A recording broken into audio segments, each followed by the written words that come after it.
Believe me, belief and unbelief are just names. You should accept the truth. Be rational, be optimistic, purify your heart, and then face your consequences. जब इंसान ये सोच लेता है ना कि मैं क्या कर रहा हूँ, मेरा अमल कैसा है, मैं किसी के साथ ज़्यादती तो नहीं कर रहा, ये भूल जाए कि मेरे साथ क्या हो रहा है, मेरे साथ कौन सी ज़्यादतियाँ हो रही हैं, सिर्फ अपने आप को जज करे, अपना खुद टेस्ट ले, तो माशरे से कितनी ही बुराइयां ख़त्म हो जाती हैं। Class struggle, inferiority complex, racism, इस तरह की चीज़ें डिस्कस की हैं बाबा बुल्ले शाह ने। इनका लेक्चर आज हम लोग पढ़ेंगे और इन्हीं को हम डिस्कस करेंगे, इनकी फ़िलॉसफ़ी, इनके मैसेजेस, इनकी टीचिंग्स और इनकी पोइट्री ने क्या इफ़ेक्ट किया वर्ल्ड के ऊपर उसको। तो स्टार्ट करते हैं आज का लेक्चर।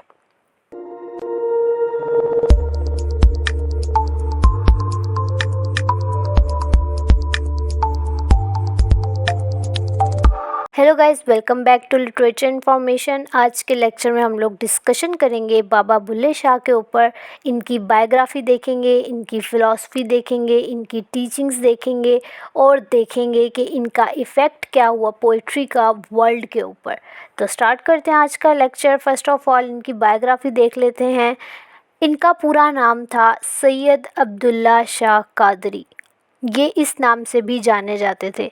अभी तो बाबा बुल्ले शाह हर जगह मशहूर है, लेकिन इनका ये नाम भी मशहूर था और इनका पूरा नाम ये था।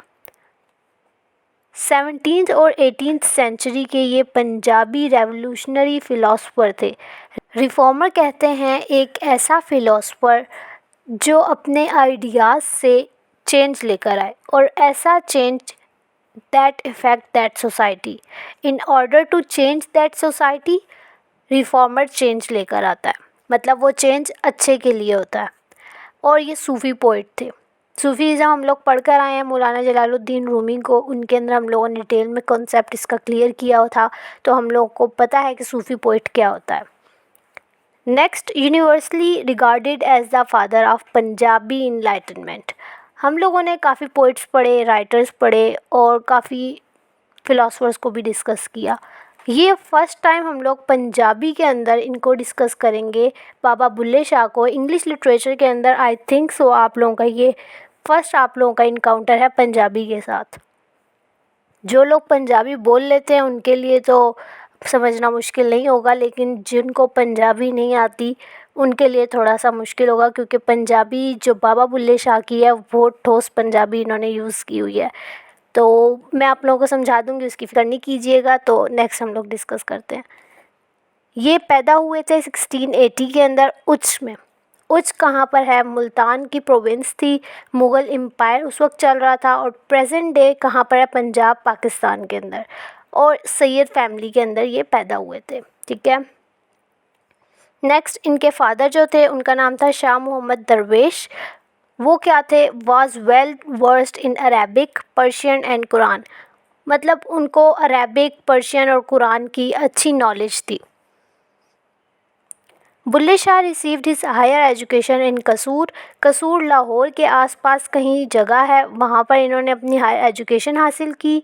उसके अलावा as a child he work as a herder in the village. Herder का मतलब आप लोगों को पता होगा, जो जानवर होते हैं, जिस तरह गाय, भैंसें, बकरियाँ, मुर्गियाँ, इस तरह की फार्म एनिमल्स जो होते हैं, एज ए चरवाहा आप कह लें, उनके लिए इन्होंने काम किया है। वो काम इन्होंने एज ए चाइल्ड किया।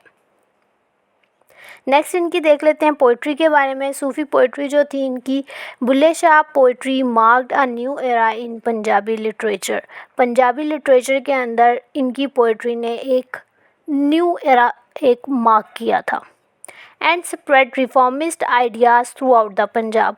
रिफॉर्मर मैंने आपको बताया, रिफॉर्मिस्ट आइडियाज़, ऐसे आइडियाज़, ऐसी चीज़ें जो चेंज लेकर आए सोसाइटी के अंदर और वो चेंज अच्छा हो, ठीक है। थ्रू आउट द पंजाब इनके आइडियाज़ जो थे वो फैले और वो एक चेंज लेकर आए। His verse is primarily in the kafi form. Kafi form क्या होती है? ये अरेबिक वर्ड है, काफ़िया उससे निकली है। काफ़िया हम लोगों को पता है, हम काफ़िया वर्ड्स जो होते हैं जिस तरह आन, बान, शान, मान, नान, इस तरह करके, तो ये काफ़ी फॉर्म जो होती है, ये इस तरह की वर्स है, इस तरह की पोएम्स हैं जो गाई जाती हैं। उनके अंदर एक बाकायदा से मूड होता है, इस तरीके से उसकी वर्स होती है, इस तरह की उसकी राइमिंग स्कीम होती है, जिसके अंदर जब वो गाते हैं या पढ़ते हैं उस नज़्म को, उस पोएम को, तो वो एक रिदम सा बनाती है। ठीक है, तो इनकी वर्स जो थी, इनकी पोएम्स जो थी, वो इस फॉर्म में थी, similar to that of Shah Hussain. ठीक है, उसके अलावा इनकी पोइट्री में हम लोगों को लव का एक सिंबल मिलेगा। लव के बारे में इन्होंने बहुत ज़्यादा बात की है। इनके लिए लव क्या था? Love for Bulle Shah is considered the essence of God, जिस तरह सोल हो गॉड की। ठीक है, लव इस तरह है उनके लिए। He believed it was a fire lit in the heart of man. उनका ये बिलीव था कि लव जो है वो ऐसे ही है कि इंसान के अंदर जलता हुआ दिया, जलती हुई आग, yearning for return to God. मतलब जो सोल है इंसान की, उसकी डिज़ायर है खुदा से वापस मिलने की, ये होता है लव इनके अकॉर्डिंग। ठीक है, आपको पता है ये सूफ़ीज़म और सूफ़ी पोइट जो होते हैं, वो उनका एक ही वो होता है लव का मतलब कि गॉड का सोल के साथ इंसान की रीयूनियन। ठीक है, मतलब एक इंसान के जो अंदर मोहब्बत होती है अपने गॉड के लिए, that is pure love and that is true love.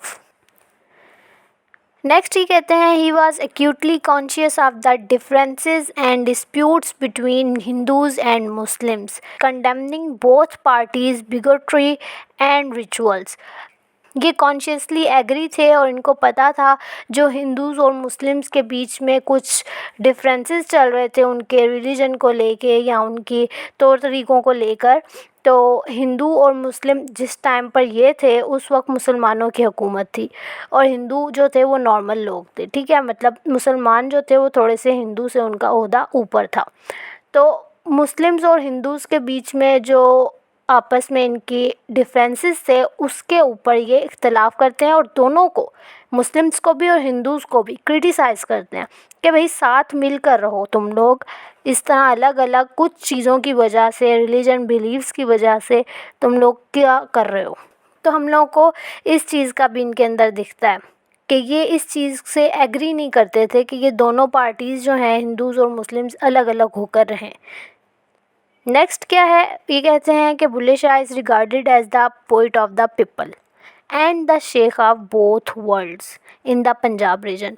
ये दो चीज़ें इनके लिए यूज़ हुई हैं बाबा बुल्ले शाह के लिए, इसको नोट कर लीजिएगा। और जिसको पीडीएफ चाहिए हुआ तो वो मैं पीडीएफ इसी वीडियो की डिस्क्रिप्शन में ऐड कर दूँगी। ठीक है, नेक्स्ट है, his poetry has been sung at important events including those organized by UNESCO. UNESCO आप लोगों ने सुना होगा, ये जगह है United Nation education, scientific and cultural organization. United Nation के अंदर जो एजुकेशन सिस्टम है, उधर भी जो इवेंट्स ऑर्गेनाइज्ड होते हैं, वहाँ पर भी इनकी जो पोइट्री है वो संग की जाती है इम्पोर्टेंट इवेंट्स के ऊपर। ठीक है, तो मतलब बताया जा रहा है कि इनकी पोइट्री कितनी मशहूर है। Next, Bulleh Shah's verses continue to resonate with audience, addressing themes of love, spirituality and social reform। ये इनकी जो पोइट्री है वो ये मेन 3 थीम्स जो हैं हम लोगों को देती है और इसी के इर्द गिर्द इनकी पोइट्री हमें घूमती हुई दिखती है, स्पिरिचुअलिटी, सोशल रिफॉर्म और लव। ठीक है, और लव मैंने आपको बताया कि इनके नज़दीक लव क्या था। अब हम इनकी फ़िलॉसफी देख लेते हैं।